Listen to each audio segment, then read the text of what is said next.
Welcome to the Joys of Binge Reading, the show for anyone who ever got to the end of a great book and wanted to read the next instalment. We interview successful series authors and recommend the best in mystery, suspense, historical and romance series, so you'll never be without a book you can't put down. You'll find this episode's show notes, a free ebook and lots more information at thejoysofbingereading.com. And now, here's our show. Nicky Pellegrino's readers tell her that if they can't go to Italy on holiday, reading one of her 11 novels, so full of friendship, laughter, beautiful Italian food and sunshine, is the next best thing. Hi there, I'm your host Jenny Wheeler, and today Nicky talks about her affinity for all things Italian, the seize the day experience that made her absolutely determined to write fiction, and the foodie tour she's leading to Sicily in 2020. But before we talk to Nicky, just a reminder, you'll find the show notes for this binge reading episode on the website thejoysofbingereading.com. That's where you'll find links to Nicky's website and books, as well as details about how to subscribe to the podcast so you don't miss future episodes. But now, here's Nicky. Hello there, Nicky, and welcome to the show. It's great to have you with us. Hi. Now, I always like to start with this once upon a time moment question. It's a little bit predictable, but everybody wants to know the answer to it. Was there some sort of epiphany you had when you decided, I've just got to write that book? And if so, what was the catalyst for it? Well, I'd always wanted to write. It was why I became a journalist, because I didn't think people like me could become novelists. So, I'd just come from a very ordinary working class Northern English background and I didn't know any writers. So that's why I went into journalism, and I kept thinking one day I'll write a book.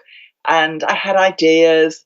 Ideas are the easy part. The hard part is finding the time and energy to sit down and write. So I kept putting it off. And then one day I was at work. I was the deputy editor on New Zealand Woman's Weekly.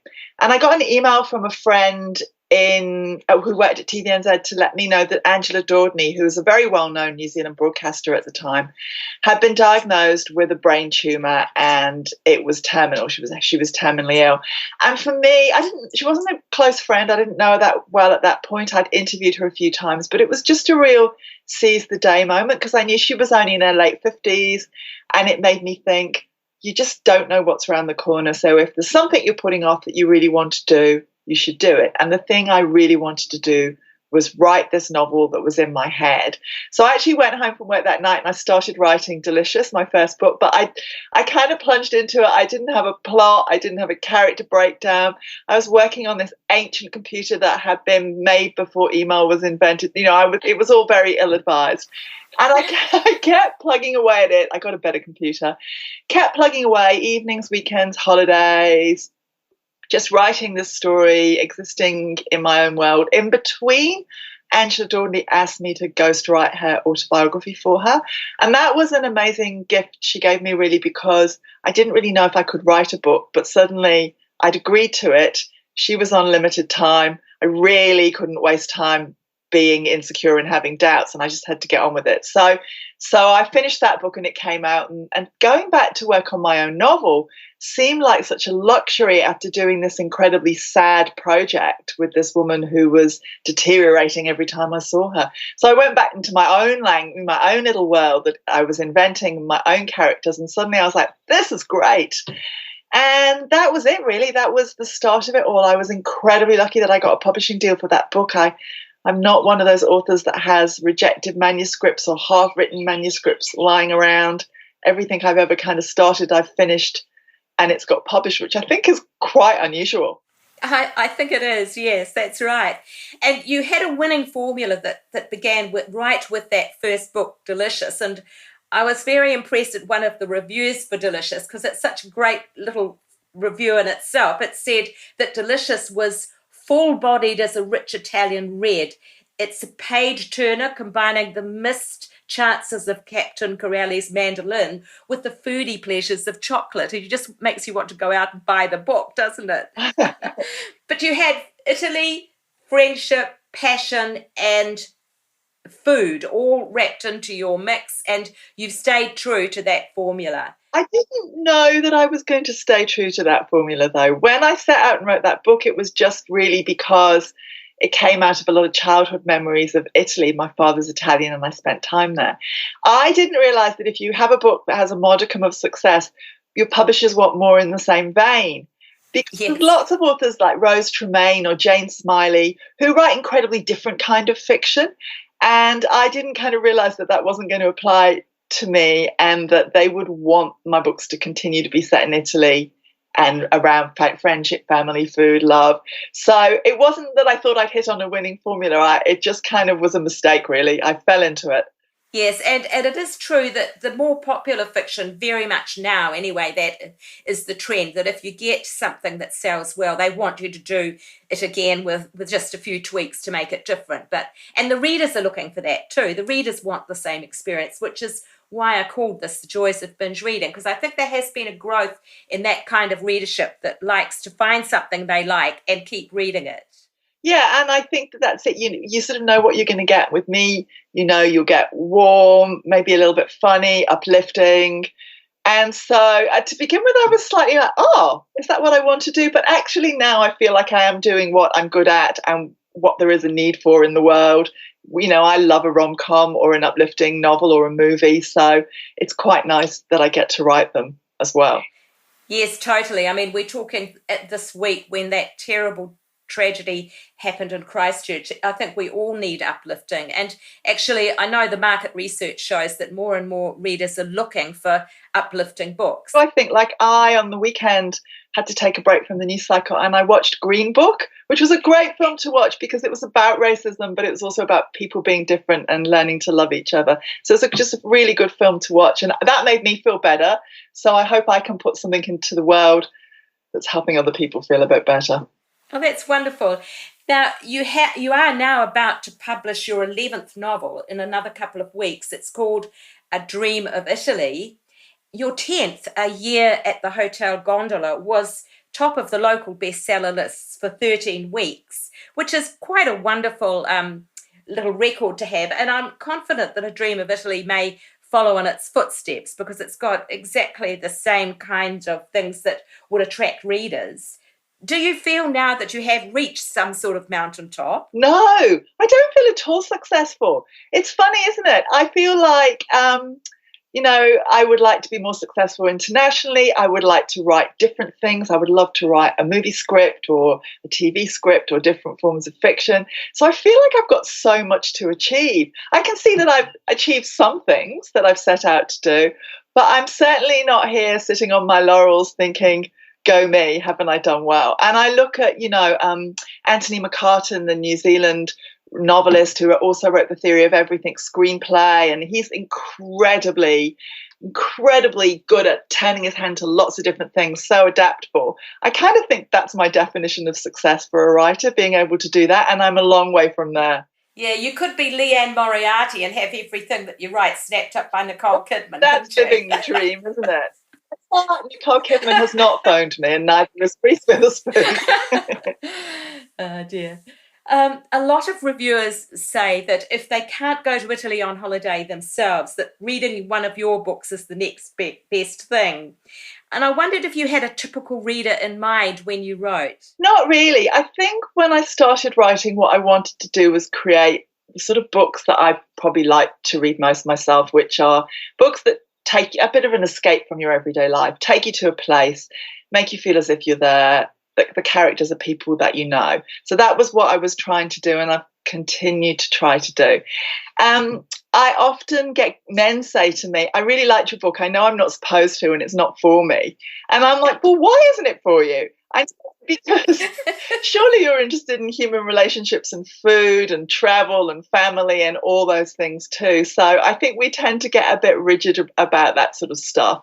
And also I really love it when I'm doing an event and a mother and a daughter will say that they shared my book, one pass it on to the other. And so to know that it's appealing to different generations, because A Year at Hotel Gondola was very much a novel about being middle-aged. So I was quite surprised when I met younger women who'd read it. I was worried that it wouldn't appeal to a younger age group because the main character is in her 50s or just turned 50. So I don't have one person in mind, really. I just feel that I write books hopefully with quite wide appeal. And I mean, certainly if you're looking for a murder or something gruesome, you're going to come away sadly disappointed. Yes, in the Hotel Gondola, although we've been talking about fun and food and passion and friendship, but you did have a slightly more, serious undertone there, talking about women's aging and whether it's normal to just accept that life is going to get less interesting as you grow older. And your central character, Kat Black, wants to make sure that her life remains at least as interesting, if not more interesting, as she grows older. And I wondered if you could just talk a little about the success of that book, because it sounds as if it did ring bells with a lot of people. Well, it kind of came out of a lot of stuff that was going on in my head at the time around turning 50. And I had read a couple of books that dealt with the whole sweep of the main character's life. And the beginning of their life, their youth, was all about hope and dreams and excitement and adventure. And the end of their life was always about regret. And I started to feel like, well, is that how it has to be? And, does one end up in older age being a bit envious of the person one used to be? Or is it possible to keep having adventures, maybe different sorts of adventures, and keep having hopes and dreams and not, be kind of wallowing in regret? And I think Kat Black of A Year at Hotel Gondola was kind of me exploring that within a novel, because she's so determined to continue having adventures. She's horrified at the idea she's going to slow down. She kind of goes a bit crazy and takes on a bit of a rash adventure in reaction, heads off to Italy to be with this man she hardly knows. And maybe it did strike a chord with women, because I mean, even younger women, you're going to age at some point, and there has been traditionally this idea that you're just meant to shuffle off into invisibility post-menopause and not demand any attention and not expect to be relevant. And maybe we're starting to kick against that. I hope so, because I feel that we've got something to offer at any age, really, haven't we? And also we can continue having adventures. They might not be, I mean, my knees are a bit jippy. I don't think my adventures are going to involve skiing down mountain tops. But I'd like to think I can continue to have them. So maybe that struck a chord with readers a little bit. Although I think, so I mean, my mother, who is 82, when I told her I was making the main character 50, she went, "Oh no, make her 49. 50 is too old." And I went, "Mum, you're 82. How can you think 50 is too old?" So I wonder if some people might have been a bit put off by that older character. I don't know. No one said that to me, only my mother. No, well, it sounds from your sales as if not too many people were. You've got that real affinity for Italy because your dad, as you've mentioned, was Italian and you spent many childhood holidays there. But I noticed that in a listener article that you did a while back that you said that as a kid you quite often found those holidays boring. So I wondered when the Italian magic kicked in for you. Well, my dad comes from a place in Campania, so it's near Naples and it's not very pretty. It's not the beautiful side of Italy. And that's where we spent our holidays as kids. We used to drive there from the north of England, sometimes crashing into things along the way because my father is a typical Italian driver. And we'd stay with family, we'd sleep on their floors or on little trestle beds. It wasn't the glamour of Italy at all. And Neapolitans speak a dialect, so my Italian isn't very good, but my Neapolitan is pretty much non-existent. So it was difficult to communicate with all my cousins and aunts, and there was just a lot of sitting around. My brother Vincenzo, he's an actor now, so he's much more outgoing than me, and he didn't really need a language to communicate with people, whereas I was a bit timid, and I think I just sat back and observed, which is probably quite a good thing for a writer. I watch stuff. And then it was later on, really, once I hit my 20s and I went to Venice and Florence and Siena and all these other places. I spent time in Rome, and I got to see more of Italy than just this not particularly nice southern Italian town where my father's family are. And that's when I started to really fall in love with the country. And I think I was always a bit in love with, there's such I mean, they can be a bit crazy, the Neapolitans. There's a lot of shouting and yelling, but there's also a lot of loving and amazing food, and family is so important, and people are constantly coming together. And I have an aunt, she's still around, Peppina. It wouldn't matter if 5 people or 50 people turned up at her house. She would somehow feed them all. Still, in her 70s, she would, race around. In fact, she's recently opened a restaurant in her home. Now she's feeding all her neighbours as well. They're just eccentric, unusual, colourful, lively people. And I think I always knew that as a kid.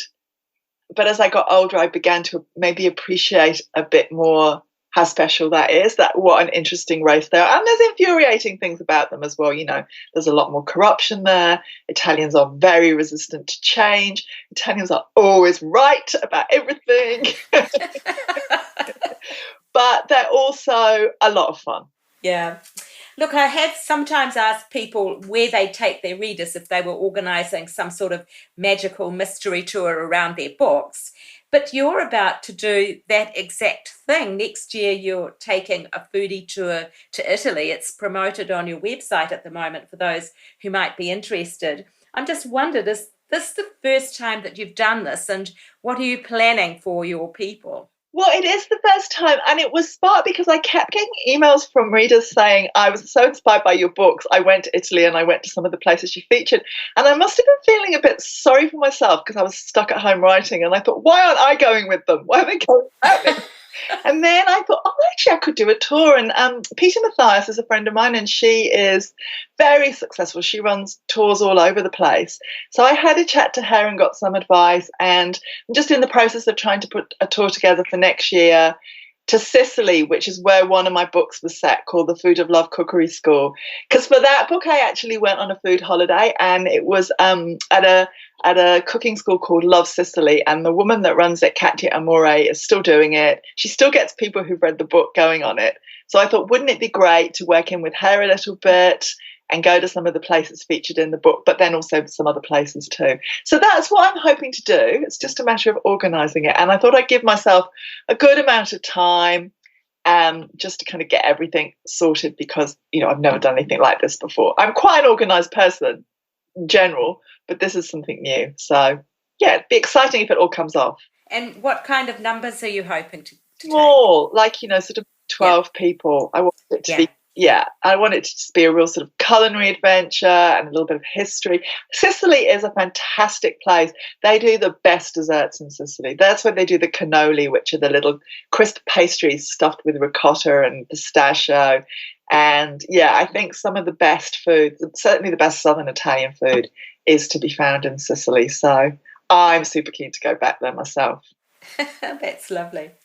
Look, turning to your wider career, if there is one thing you've done more than any other that would explain your success, what do you think it was or would be? Well, as I said, I don't feel very successful, but I think probably the thing is my doggedness, that I just keep plugging away at things because self-doubt is a really major thing, I think, for any writer. So I never embark on a new book and think, I'm going to be able to do this.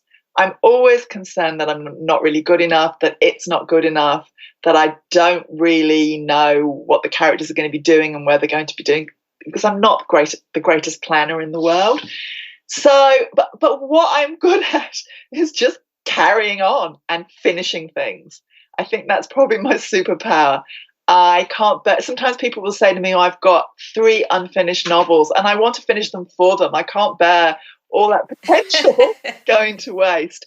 So I think that's honestly it. And, Elizabeth Gilbert, the Eat, Pray, Love writer, she wrote a book about creativity called Big Magic that I'm always quoting because she said some fantastically practical stuff. And one of the things she says is just show up and do the work. And I think that's the other thing. Ideas are the easy bit. Sitting down on your own, going into your head and trying to produce the story day after day and getting through the bits where you become stuck, because you're always going to become stuck somewhere. And I don't call that writer's block. I don't think it is. I just think it's just a little kind of creativity hiccup. And you just have to keep going and get through it. It's like having a relationship. Sometimes it goes well, sometimes it doesn't go so well. But if you stick with it, usually it's okay. Yeah. So that's probably all really. I think there's a lot of brilliant writers out there. There's a lot of great storytellers. There's lots of great books. You know, I don't think that I'm special in any way, except that I'm so determined that I'm going to get it done. That often makes it quite hard for me to start a project, though, because once I start, I know I've got to do it. So I am a procrastinator. I'll be all like, next month I'm going to get into writing this book.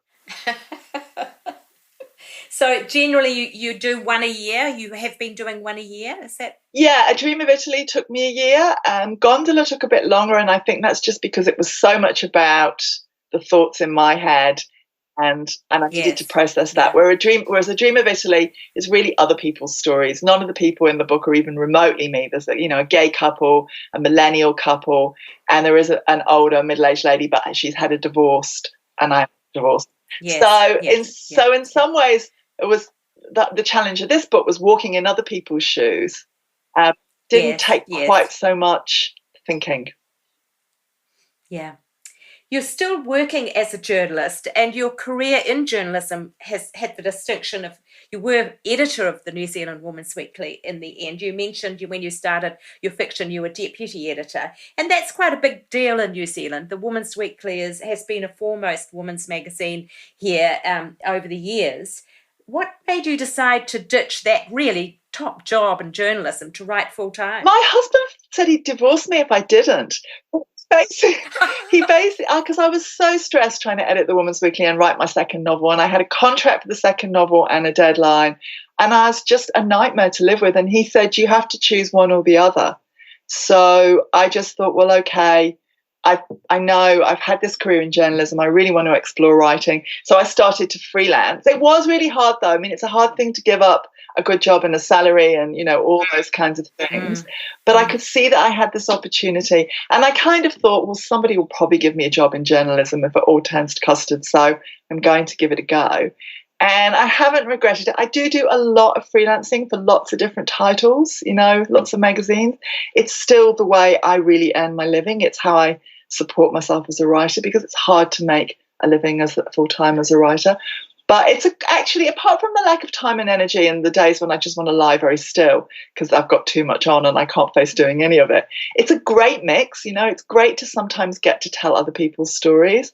And sometimes I will do a story that will really inspire me. Like I did do a couple of cover stories for the Listener about aging and about people who age well.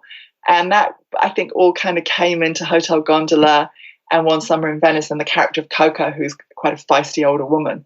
So sometimes it does feed in and inspire me. Sometimes I write about gut health, and that's difficult to incorporate into a book. But yeah. Yes.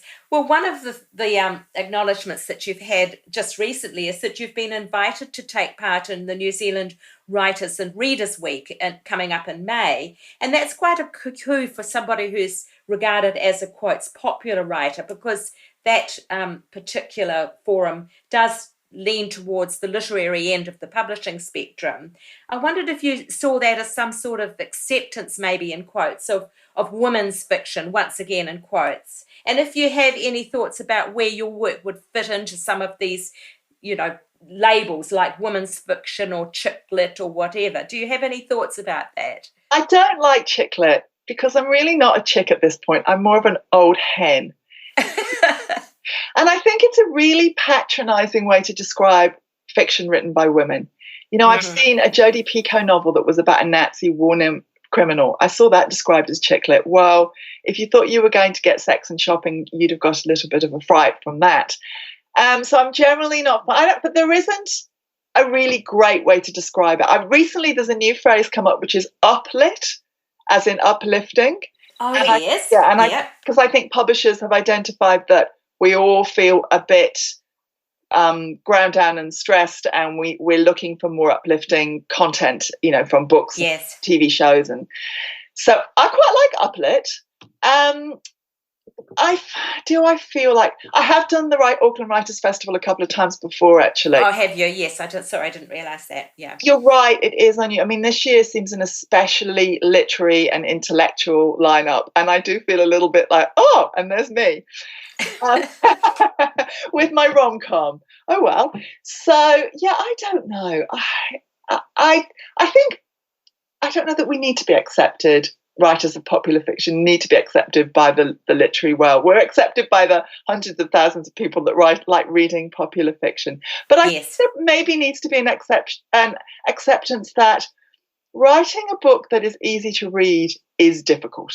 A book that's unputdownable and flowy, and say someone like Marion Keyes, who gets described as chick lit, her books are brilliantly constructed, brilliantly written, her characters are great, she is very, very good at it. That is not an easy thing to write, and if I were to sit down and try and write a Marion Keyes book, it would go quite badly wrong, I think.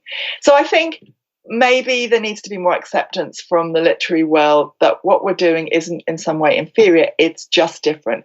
And I think New Zealand has had a very strong tradition of literary writing. We're just starting to get a stronger tradition of more commercial fiction. Crime, there's so many great New Zealand crime writers now, and that's partly thanks to a guy called Craig Sisterson, who had a Kiwi crime blog, and he set up the Dame Nio Marsh Awards. So he's really backed Kiwi crime writers. And there's some fantastic new writers of contemporary women's fiction, like Catherine Robertson and Danielle Hawkins and Catherine Bonetto. I know I just read a new one called Not Bad People by a writer called Brandy Scott. And just loads. Nikki Crutchley, who writes crime. So I feel like I feel quite excited. I feel like that all these great new writers are coming through. And I just hope people discover them, because I think there has been a tradition in New Zealand of people picking up novels by international writers before they do Kiwi ones. And there's such great stories being written by Kiwi writers just right at the moment that it will be a shame to miss out on them. So, so all of those names that I said, I encourage people to go and seek out their books because they're really great. Look, that's lovely, and it moves us quite nicely onto the last section of the show, which is talking about your own reading habits, and in the context of this idea of binge reading. I wonder if you were a binge reader at any stage of your life. You might not have much time for it now, but what kinds of things do you like to binge read or have read in the past?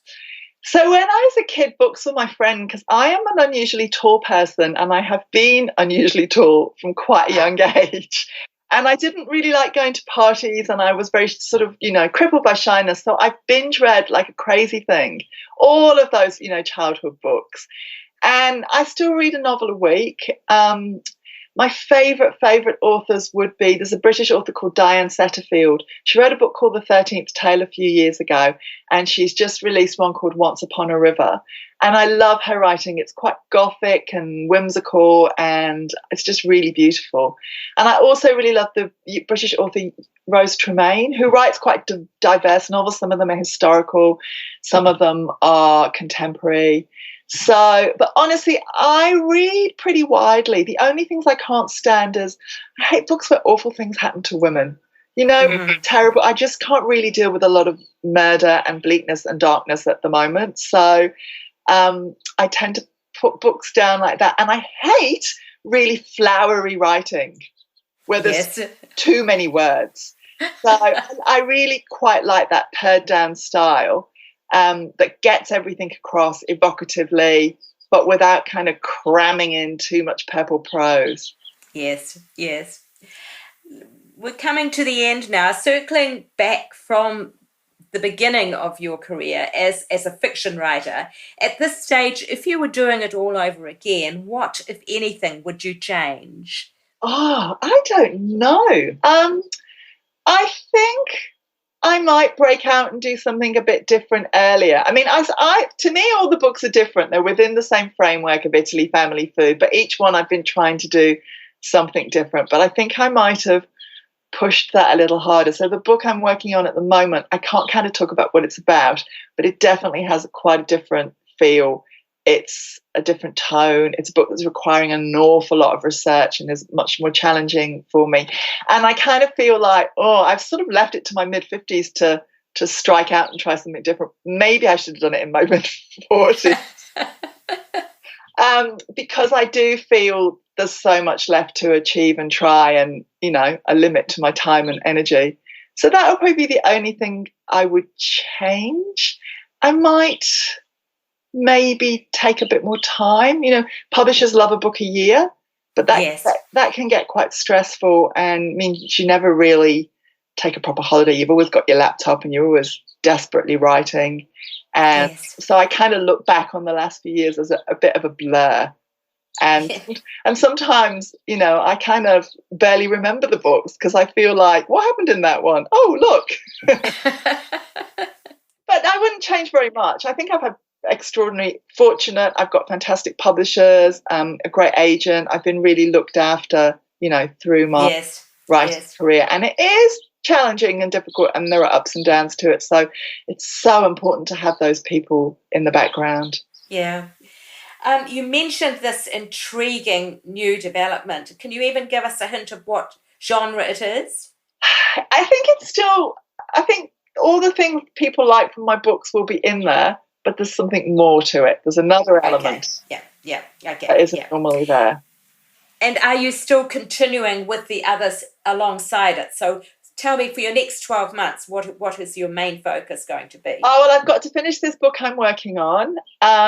Then I would like to, I do feel this urge to write rom-coms at the moment. I would like to write something really funny. I don't know how funny I am. That would be the problem. And also A Dream of Italy, potentially there could be a sequel to that. I haven't decided. I've never done a proper sequel before, but sometimes I will set novels in the same location, or I will have the same characters coming in and out. So it doesn't really matter if you've read or if you remember the previous book, but you might recognize people. So potentially I will set another book in the same place, but with different characters, because I've fallen in love a little bit with this mountain town that I've made up in my head called Montanello. So it might be quite nice to go back there for another story. But I don't know, I've got lots of ideas. I've got ideas for a New Zealand historical novel. You know, there's just ideas are everywhere. It's just the finding the time to actually write them can be a bit of a challenge. Now look, where can readers find you online, and do you enjoy interacting with your readers? Do you do very much of that? Yeah, I'm on loads of social media. So I've got a Facebook page, Instagram, Twitter, and I've got a website, www.nickypellegrino.com, which I've just had all kind of fancied up. I think I'd had it since the internet was invented and it was looking a bit tired. So I've just got a new website, and actually I can be emailed from that too. So I'm extremely contactable, and I do love hearing.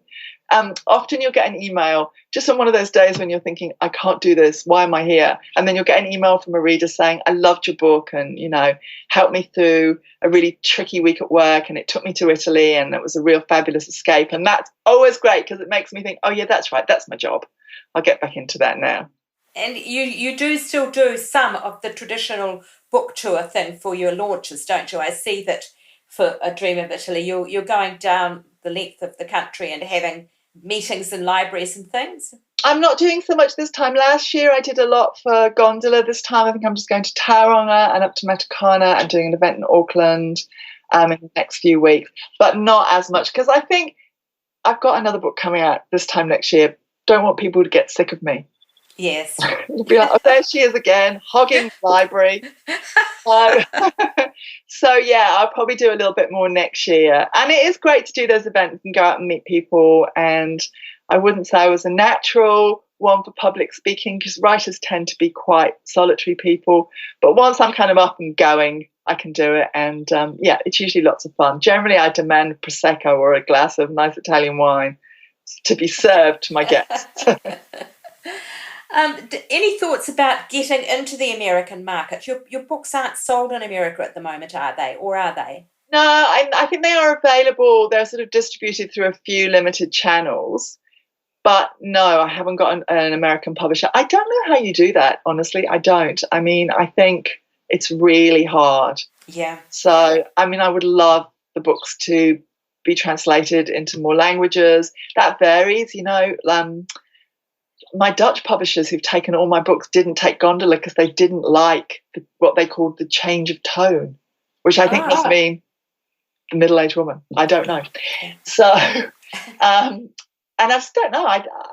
I've tried a couple of avenues and it's never happened. And I suppose in the end, you kind of have to put your energy into writing the book and trust other people are going to get on with the selling it. That's the point of having a a publishing Yeah. skill rather than Yeah. self-publishing and being the one that does all the work. So, and I'd love a movie. Someday I might attempt to write a movie script of one of my own books, because it seems like my best chance of getting a movie made. And particularly the Sicily book, which takes place in one place over the course of a week. I think it would just make such a great movie. Yes, and when they say that they're looking, Netflix is hungrily hoovering up content of all sorts. I mean, you could even imagine that it could turn into a TV series, several of your books, but all tied together under one theme. You could see that happening in it very, very easily as a Netflix series. So, yeah, wouldn't it be nice? We'll put up an arrow prayer for you. Good idea, Jenny. I'm all for it. Oh, look, Nicky, it's been great talking. It really has. Thank you so much for your time, and all the best with this new departure for you. Thank you very much. Thank you for having me on your show. Thanks. Bye. Thanks for listening to the Joys of Binge Reading podcast.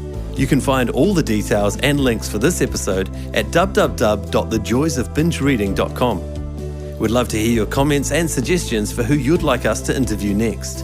And if you enjoyed the show, take a moment to subscribe on iTunes or a similar provider so you won't miss out on future guests. Thanks for joining us, and happy reading. The Joys of Binge Reading podcast is put together with fantastic technical help from Dan Cotton and Abe Raffles.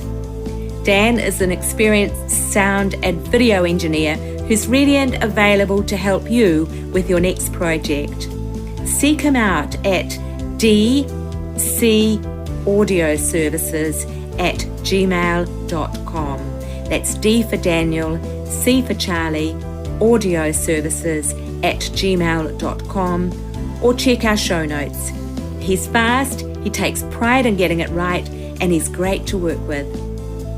Our voiceovers are done by Abe Raffles, another gem of sound and screen. Abe has 20 years of experience on both sides of the camera/microphone, as a cameraman director and also as a voice artist and TV presenter. I think you'd agree that his voice is both light-hearted and warm. He is super easy to work with no matter what the job.